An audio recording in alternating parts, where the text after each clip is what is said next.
Hello and welcome to Leaders of Tomorrow, India's only daily television platform for small businesses. Over the past 7 years, we've understood what matters most to you, the entrepreneur. And in year 8, we're taking head-on two of your most pressing concerns, that are funding and mentoring. I'm Sananda Jayaseelan. On the show tonight, first up is an influencer conversation with Ronnie Screwvala. On the other side of a break, Tahani Homes on Our Small Giant tonight.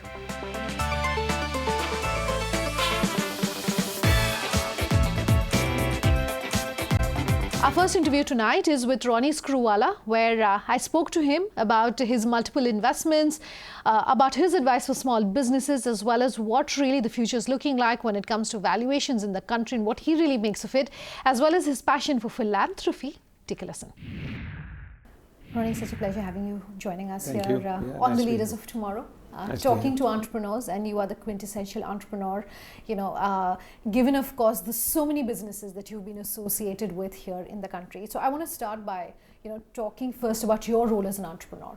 What perhaps has helped you, given the different industries that you've been associated with, whether it's the media industry or Upgrad right now, in terms of how you learn as an entrepreneur and how you change, and how you're really keeping pace with the changes that are taking place. I think the first thing is, I've been a first generation entrepreneur, which I think in India is just evolving as you go forward. Because for most people, entrepreneurship was either whether you were running a very small family business, or you were coming in from a family business. So I think first generation entrepreneur is a breed that's just developing.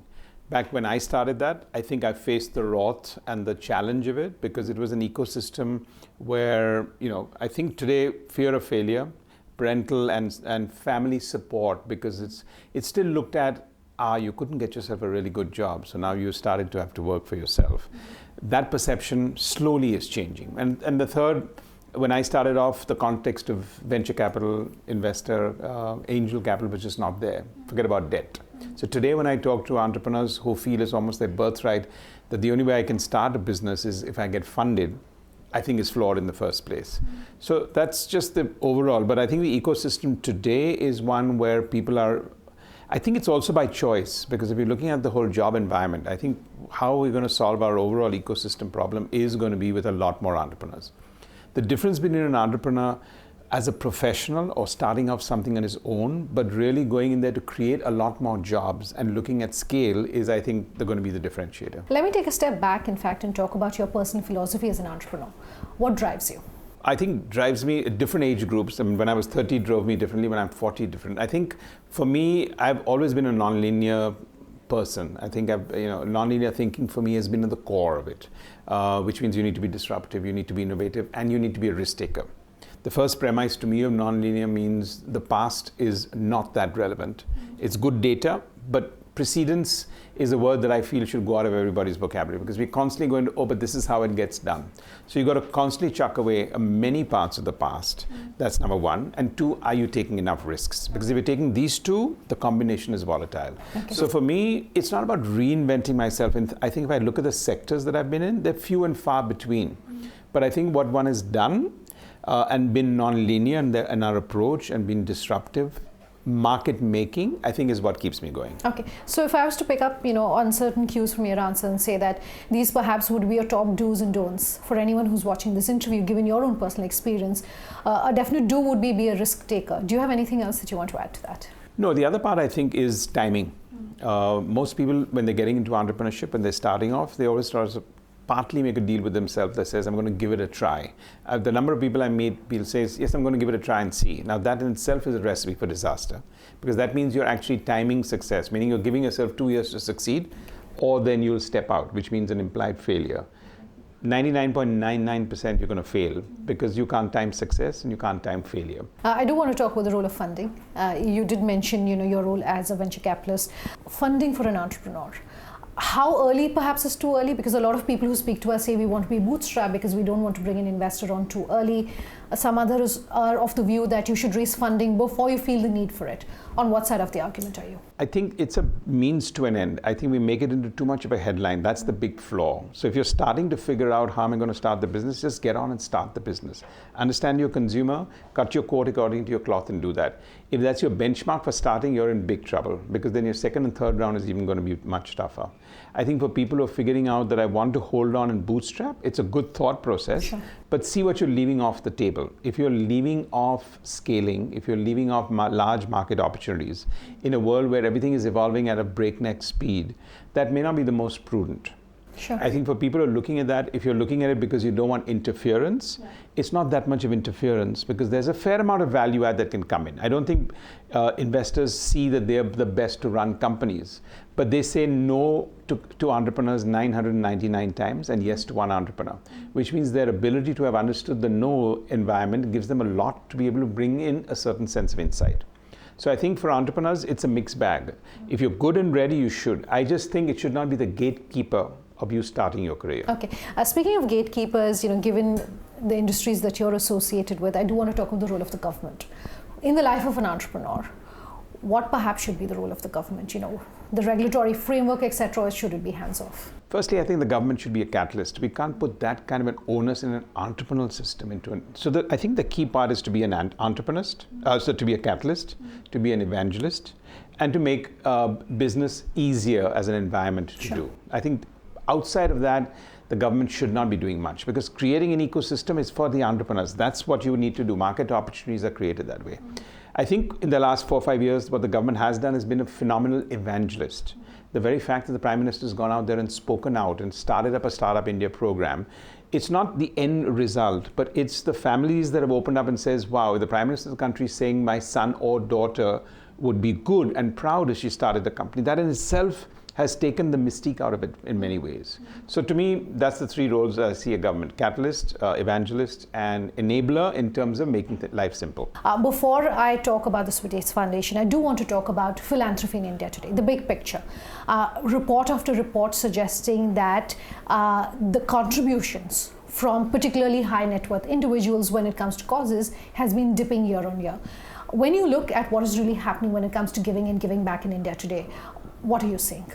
I say it's a completely wrong picture. I don't think we should lead on statistics. I think the sweat equity capital and the sweat equity that goes in the social sector, which means people and man hours, is incredible. Okay. It's phenomenal. Okay. Second, if you're benchmarking to the US, where you say 2% of GDP and goes into philanthropy, and here 0.2%, almost 90% of that 2% goes to education institutions, research, and other religious institutions that don't really need those fundings in the first place. And then they go out and do endowment funds and treasury management.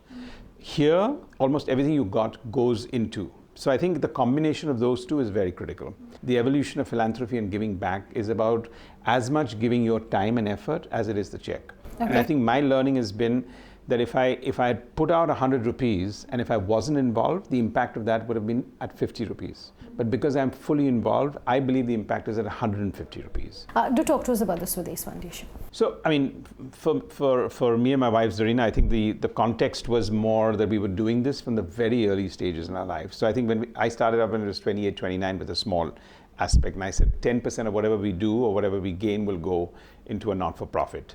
And I think that stayed for the better part till almost 2012, when we decided we had divested our media company UTV to Disney, and that was a good crossroad for us to figure out what we wanted to scale. Sure. We spent the next 2 years understanding that, which is why authoritatively I can talk about the not-for-profit sector and say that there is an incredible amount of sweat equity that is going into making a difference.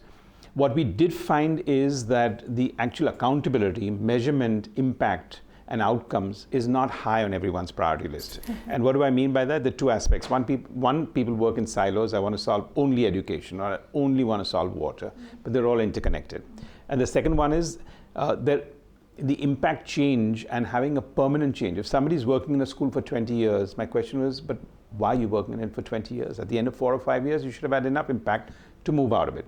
Those were the two foundations that gave us what we wanted to do for the next 20 years of our life with the Swadesh Foundation and the not-for-profit, which was really to focus and create a holistic model, take a encompassing geography, and look at a permanent change. Sure. Since we've been also discussing the fact that you're involved in the for-profit space, I do want to talk about Upgrad and your association with them and what you can tell us. So, Upgrad is something that I think when I got out of the media sector, I wanted to look at something that I wanted to do and change for the next 15 years. And I looked at many sectors, and to me, education stood out as something that drastically needed non-linear thinking. Sure. And I think Upgrad chose the higher education space.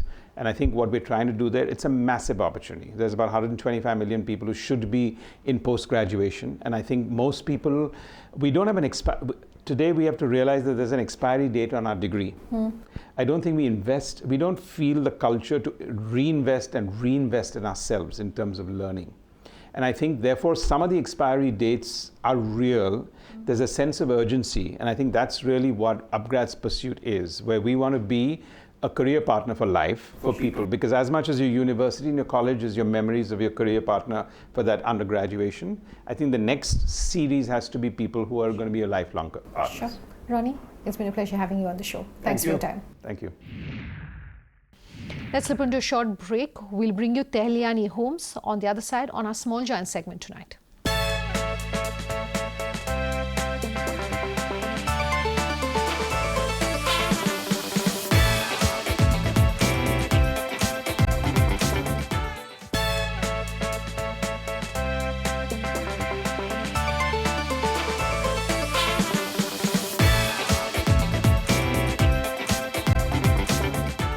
Welcome back. You're with us here on Leaders of Tomorrow. Tonight, we're bringing you a small giant with Tahiliani Homes.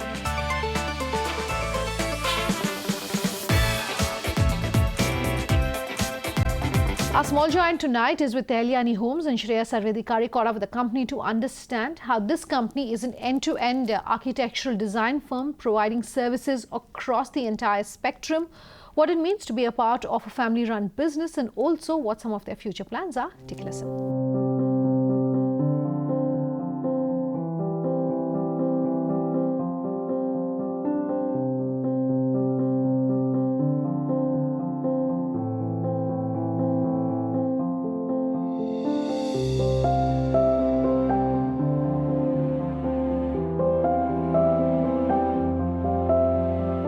Jahan, thank you so much for giving your time on the show. What led you to start Tahilani Homes, and what's the inspiration behind it? Thank you so much for having me on here. And just to walk you through a little bit about my journey, it's a bit of a serendipitous story. If you asked me 10 years ago today when I was in college, where do you see yourself at 29? This probably would have been somewhere down there on the list of my answers. Not to say I'm not enjoying it, or not to say that I'm not happy with where I am today, but it's just something that kind of happened by chance and by fate versus by design and intent. So I studied economics, and I was working in India after, and I incidentally was working with a company called CB Richard Ellis, so international property consultant, and I was briefly working with them in their capital markets team. And I was very fortunate to be working under a very talented group of management over there, who in a very short period of time opened my eyes to the real estate industry. Wonderful. So I got a lovely bird's eye view of what investors are looking for, what HNIs are looking for, what developers are doing, what yields people are expecting, what micro markets are hot and what micro markets are not. So that was happening at one side, and on the other side, my father Tarun was, apart from his main fashion retail business, he was dabbling a little bit in real estate and interiors, and as a designer, he loves to design anything and everything. Right. So another thing that he loves to design is homes and architecture and interiors, which for him started in building our first home in 97 to 99.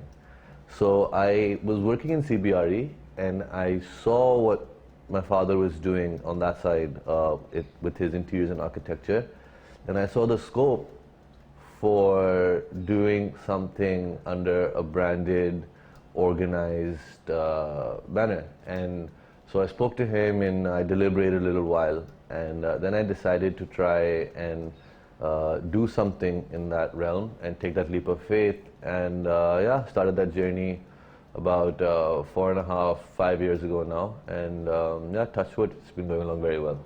You're building tropical homes from the scratch in Goa. Help us understand that what are the services and projects that you are providing to your clientele? Okay, so our tropical homes, it's a style that we developed on our own. It's called tropical eccentricism, and it's something that we've been developing and honing over some time, and it's something that stems from several inspirations from Tarun's travels. Okay. So he's a big fan of Geoffrey Bawa. Right. So he's spent a lot of time in Sri Lanka and all over Asia, understanding this whole indoor, outdoor, tropical modern living, and now we've evolved it one step further to try and integrate all of that, as well as try and layer it with the artisans and craftsmen of India. So it's if you see our homes, we have quite a unique style. We layer them in quite a unique way. So we try and do a lot of this indoor, outdoor, live in the nature, bring in the environment, keep it as organic as possible. And at the same time, we will have a lot of lovely little bits of craftsmen and artisanal work in and around there. Right. That for us fill us with pride and joy, because we've been doing in India, our craftsmen and artisans are one of our core strengths. And so Tarun and Bindu and myself, we go around the country, and we source and we directly interact with this community. Right. And for us to integrate them into our design and bring them into people's homes and empower them at one level, while at the same time empowering our customers and giving them beautiful product, it's nothing like it for us. Okay. So apart from the tropical homes, you're also into redeveloping and redesigning homes, like you were saying. So talk to us a little more in depth about what that is. So again, when I first embarked on my journey, I was a little bit more focused on the secondary home market, and I still feel that market has barely been penetrated, and it has a long journey ahead of it. But as my journey was going on, I realized that there was actually an equally, if not larger, demand for primary residences. Absolutely. And for people all over the country. This is not related to Goa, but now this is across the country at large. That there's so many new residences coming up. There's so many old residences that need refurbishment.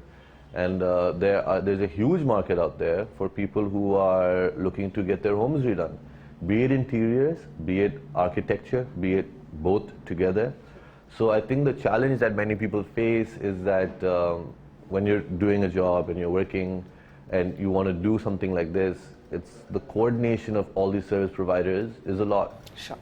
And so that's something that that's a problem that we're trying to solve here.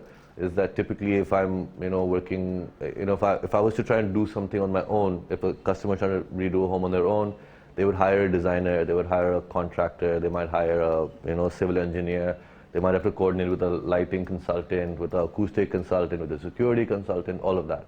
So it becomes quite challenging for any individual, and because I find that especially in this space or in any space really, when there's asymmetry of information. Yes. When somebody doesn't know or is not as technically proficient as the service provider, there's always that room for people to be taken advantage of. Sure. Leveraging technology into new age homes is an expensive affair. So do you see your clientele interested in going that length and paying that extra bit? So I think like I was saying earlier, there's certain technologies that are a must-have. For example, security, safety, maybe a little bit of music and entertainment. Most people come in harboring the ambition to make it a fully automated home, but the reality is the cost of these things is a serious implication. Right. So when the costing comes into play, you'll see that there's a reluctance to will you pay 5x for a window that changes, can change pigmentation and go from transparent to translucent or to opaque. Right. So then it's a question of cost. So I think that everybody wants to do it, but when the costs are on the table, then there's a little bit more of a sensibility that's saying that maybe where it's necessary or only if it's necessary versus treating it as a luxury that we'll do all over. You're a part of a family-run business. Help our viewers understand what are the few things that you had to learn, unlearn and relearn in the course of your journey. That's a great question. That's probably been one of my biggest challenges working as an entrepreneur and in a family-run business is that whole people management, right? And within my own family. And I think it's that challenge that I'm sure that many people are going through at this point in time is, across, different generations, you have different ideas, different sense of how things should run and things like that. And of course, it's not like it's night and day or polarizing, but I think any good management won't all be aligned at any given time, and they will have differing opinions. That much more challenging when it's not just a professional relationship and it's a family relationship, right? And I think that ability to not take things personally, that ability to draw boundaries after work, that ability to keep it that ability to keep it professional. So I think for me that's been my biggest lesson. As we're winding down this interview, my last question then, what's the road ahead for Tahiliani Homes? What's the picture looking like? We plan to take our interiors business outside of India as well. We are looking at international markets. We've identified 3 at this point in time. We are working towards identifying the correct partners and execution teams on site over there. Because for us, we've had a few clients who approached us from abroad. So that's when this idea came in mind that actually to do interiors, it's something that we can very easily manage. If I'm doing Delhi to Chennai or Delhi to Hyderabad, to do Delhi to Dubai or Delhi to London, it's essentially the same thing for us, Wish you all the best. Thank you so much. And thank you so much for talking to us. Thank you so much for having me. It was my pleasure. All right, that wraps up our show tonight, and our contact details coming up on your screens in just a moment. If you have any feedback, do let us know. As we're ending tonight, however, I do want to talk about something that we here at the Leaders of Tomorrow are very excited about, and that's a partnership with ODUP, India's most trusted platform when it comes to analyzing startups, their future trends, evaluation of startups, etc. Week on week, we bring you all the information that you need to know about which the hottest startups are, as well as an in-depth look at what is making them tick. This week, leaving you with the India 100 Index. Take a look.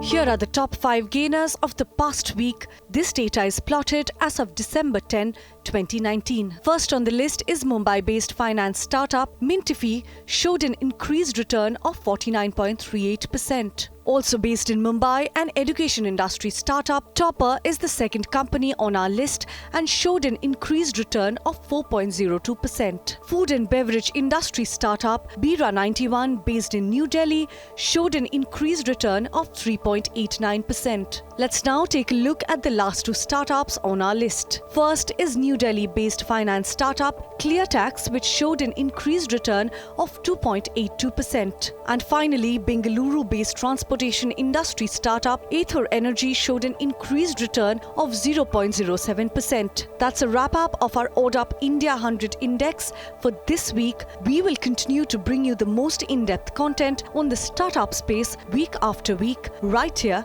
on Leaders of Tomorrow.